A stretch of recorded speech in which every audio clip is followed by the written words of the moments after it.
Assalamualaikum warahmatullahi wabarakatuh. Alhamdulillahirrahmanirrahim. Pemirsa Khilafah News yang dirahmati oleh Allah. Coba lagi dengan program Kabar Petang. Pada hari ini kita akan membahas tema-tema terkini dengan narasumber yang kredibel tentu saja dari sudut pandang Islam. Inilah Kabar Petang selengkapnya.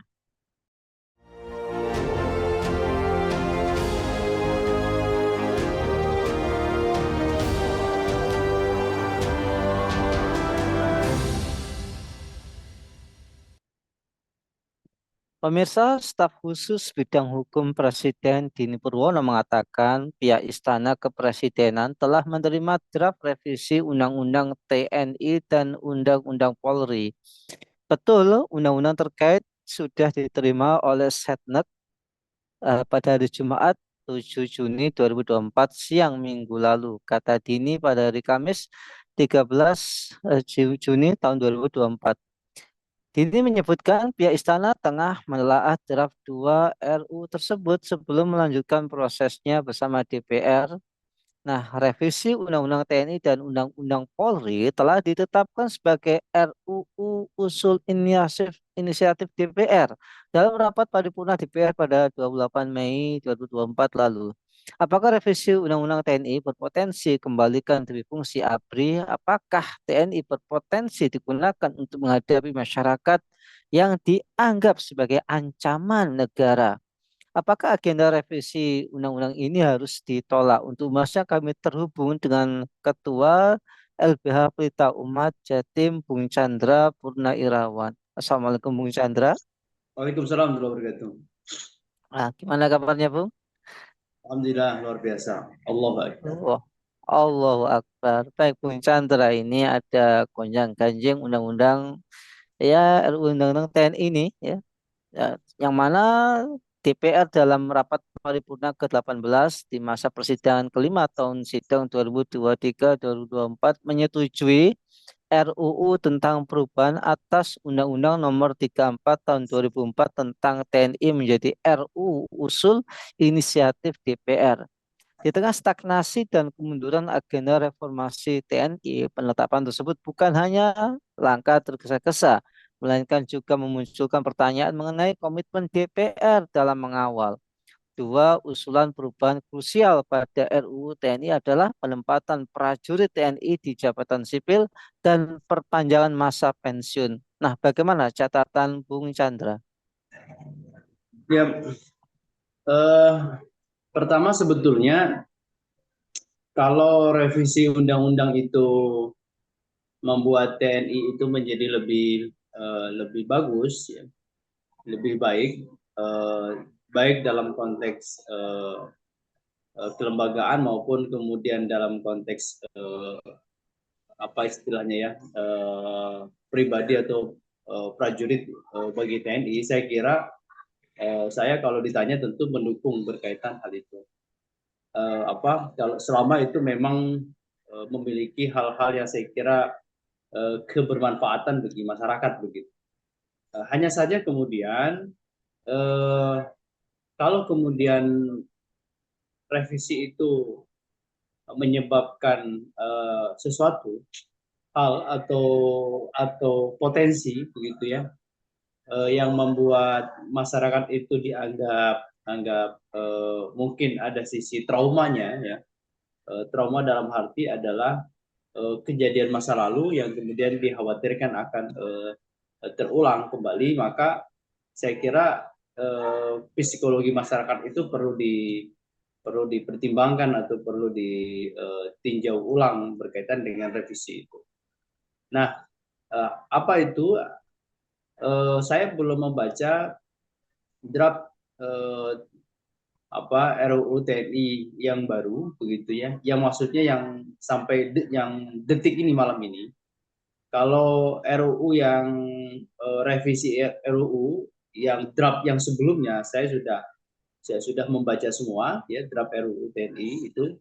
Nah, hanya saja kalau misalnya ada perbaikan dari revisi RUU itu, misalnya perbaikan terbaru, nah, untuk malam ini saya belum belum pegang. Tapi kalau draft RUU yang sebelumnya saya sudah baca itu. Ada catatan saya itu adalah eh, terkait potensi dari TNI memasuki jabatan-jabatan sipil begitu ya. Nah, kalau ada masuk ke ranah-ranah jabatan sipil itu, tentu ini perlu ditinjau ulang. Dan kenapa perlu ditinjau ulang? Ada sisi ketakutan masyarakat akan hal-hal yang sebelumnya pernah terjadi, misalnya pada masa Orde Baru ya. Pada masa Orde Baru itu masyarakat cukup takut begitu ya, ketika misalnya militer masuk ke dalam jabatan sipil. Anda bisa bayangkan kalau militer masuk ke jabatan sipil dan menempati sebagai posisi kepalanya, misalnya begitu ya. Tentu orang-orang sipil yang berada di bawah kepemimpinannya akan mengalami ketakutan. Ketakutan itu pada dua hal. Pertama, dia adalah pimpinannya. Yang kedua adalah dia sekaligus militer. Gitu ya. Ada dua, satu sebagai militer, kedua sebagai pimpinan. Sehingga akan menimbulkan apa istilahnya, sungkan untuk mengkritik apabila kebijakan itu kemudian dianggap tidak benar, apabila kebijakan itu ada hal cacat celah sehingga orang takut untuk kemudian untuk mengkritik, mengkoreksi. Nah, itu saya kira yang perlu diperhatikan dari revisi RUU. Nah, itu. Nah, potensi itu saya kira. Oke. Nah, Baik, ya silakan Bung. ya itu saya. Ya, Bung Chandra, sebenarnya apa sih urgensi eh, untuk mempercepat pembahasan RUU ini? Saya tidak tahu urgensinya apa. Apa mungkin karena misalnya ini adalah sebelum masa berakhirnya uh, masa Jokowi misalnya begitu, ingin ada hal-hal yang kemudian itu segera disahkan. Karena kalau sudah masuk ke pemerintahan baru mungkin akan agak sedikit lebih lebih alot begitu ya pembicaraannya. Nah, saya kira kalau uh, apa ini kan sekitar berapa bulan lagi masa ini sudah berakhir, pemerintahan Jokowi ini. Tentu secara eloknya begitu ya, ketika sudah akan memasuki masa akhir itu, hal-hal yang sekiranya sifatnya strategis ya, misalnya undang-undang ini saya kira untuk ditunda terlebih dahulu pembahasan itu karena sudah menyangkut hal-hal yang sifatnya strategik. Nah, ini yang perlu diperhatikan. Kalau misalnya kemudian buru-buru pembahasan itu, tentu dikhawatirkan pembahasan itu tidak dapat menyerap aspirasi dari masyarakat. Tapi begini, track record pada masa pemerintahan Jokowi ini ya agak tidak terlalu mendengar aspirasi masyarakat begitu ya. Meskipun masyarakat itu sudah berdemo berjilid-jilid, bahkan misalnya memakan korban begitu ya. Saya kira itu eh, apa eh, dianggap tidak ada artinya begitu ya. Misalnya pada kasus RUU KPK, demo juga cukup besar, RUU KUHP begitu ya, Omnibus Law gitu ya. Apalagi ya, saya kira cukup banyak begitu ya yang kemudian akhirnya itu tidak kemudian Perpu Ormas begitu ya. Nah, ini saya kira yang melibatkan masa-masa banyak itu jarang diserap gitu ya aspirasi. Nah, saya kira mungkin inilah yang dibaca oleh beberapa orang, mungkin untuk segera disahkan, mungkin dibahas karena tadi menganggap bahwa pada masa pemerintahan Jokowi ini dianggap eh, aspirasi hal yang demikian itu tidak terlalu berpengaruh gitu, sehingga pembahasan itu terus berjalan. Nah, ini saya melihatnya di situ. Nah, kemudian Iya, dari revisi Undang-Undang TNI itu, draft awal yang saya baca itu, ya, itu misalnya eh, dikhawatirkan misalnya ada operasi militer di luar perang misalnya begitu. Nah, itu juga patut dijelaskan apa yang dimaksud dengan operasi itu misalnya begitu. Nah, ini saya kira yang menyebabkan kekhawatiran dari masyarakat. Tetapi pada pokoknya saya mendukung revisi Undang-Undang TNI selama revisi itu tidak menyebabkan ketakutan sipil begitu ya. seperti yang sudah saya sebutkan tadi. Nah, itu atau tidak menyebabkan sampai kemudian menjadikan misalnya eh, apa eh, keadaan lama seperti pada masa Orde Baru itu terulang kembali. Nah, itu saya kira yang menjadi catatan dari revisi Undang-Undang TNI. Ya, Bung Chandra, pertanyaannya adalah kira-kira nanti kalau ini disahkan apa dampaknya bagi masyarakat dan apakah perluasan jabatan sipil ini akan menjadi jalan pintas untuk menyelesaikan banyaknya perwira non-job atau tidak memiliki pekerjaan. Jadi kayaknya ya ditaruh di sipil karena di kantor mungkin nggak ada pekerjaan gitu ya. Mungkin kayak gitu. Atau seperti apa Bung Chandra? Ya, pertama kalau itu perwira kemudian diletakkan di jabatan sipil dan kemudian mengambil posisi-posisi sipil, pertama adalah seolah-olah bahwa sipil itu tidak mempunyai kapabilitas untuk memimpin. Itu seolah-olah tidak punya kapabilitas, sehingga ini satu sisi akhirnya malah mendowngrade, ya, mendowngrade masyarakat untuk kemudian untuk tidak berpacu bersaing secara sehat untuk kemudian meraih pada posisi puncak karir begitu ya. Nah, ini akhirnya kalau memang itu ditempati oleh hal-hal yang demikian dari militer maupun polisi, tentu akhirnya menyebabkan orang itu tidak tidak apa istilahnya eh, tidak ada kompetitif untuk kemudian memperbaiki kualitas karena beranggapan ngapain saya harus kompetitif memperbaiki kualitas sebagus-bagusnya toh posisi juga mentok sampai di sini tidak sampai pada pucuk pucuk pimpinan karena pucuk pimpinan misalnya sudah dikapling misalnya begitu. Nah, ini menyebabkan hal itu. Jadi orang akhirnya tidak begitu antusias untuk memperbaiki kualitas dirinya. Itu yang pertama. Kemudian yang kedua, ya eh, khawatir kemudian terjadi membangkitkan kembali kolusi misalnya gitu ya atau nepotisme. Itu khawatir begitu. Jadi seolah-olah mestinya jabatan sipil itu jabatan yang kemudian diperebutkan banyak orang secara sipil oleh sipil berkompetitif di situ dan kemudian bukan jabatan politik. Ya. Jabatan politik sudah cukup lah saya kira di kementerian itu sudah cukup banyak begitu atau lembaga setara kementerian itu sudah cukup banyak. Saya kira jangan sampai tingkat hal ke bawah ataupun hal-hal yang lainnya. Nah, ini apa ya istilahnya begitu ya. Jadi khawatir tadi yang saya sebut dari upaya untuk memperbaiki kualitas tidak terjadi. Kemudian yang kedua tadi khawatir menimbulkan budaya kolusi dan nepotisme. Misalnya pejabat dari militer bisa menduduki tempat A, pertanyaannya adalah kalau dia menempati posisi itu dengan mudah tanpa ada kompetitif persaingan kualitas di itu ya misalnya begitu, tentu dia akan mudah misalnya menarik orang lain yang kemudian istilahnya bawa gerbong untuk menempati posisi jabatan-jabatan yang berada di bawahnya lagi yang ada. Nah, ini khawatirnya sampai di situ. Kemudian yang ketiga akhirnya khawatir akan membentuk istilahnya kerajaan-kerajaan kecil ya. Artinya yang dipimpin di bawahnya itu tidak berani untuk mengkritik, memperbaiki apabila terjadi kesalahan. Akhirnya manut atau disebut dengan asal bapak senang begitu ya. Nah, ini khawatir begitu. Nah itu. Nah, ini saya kira perlu menjadi pertanyaan.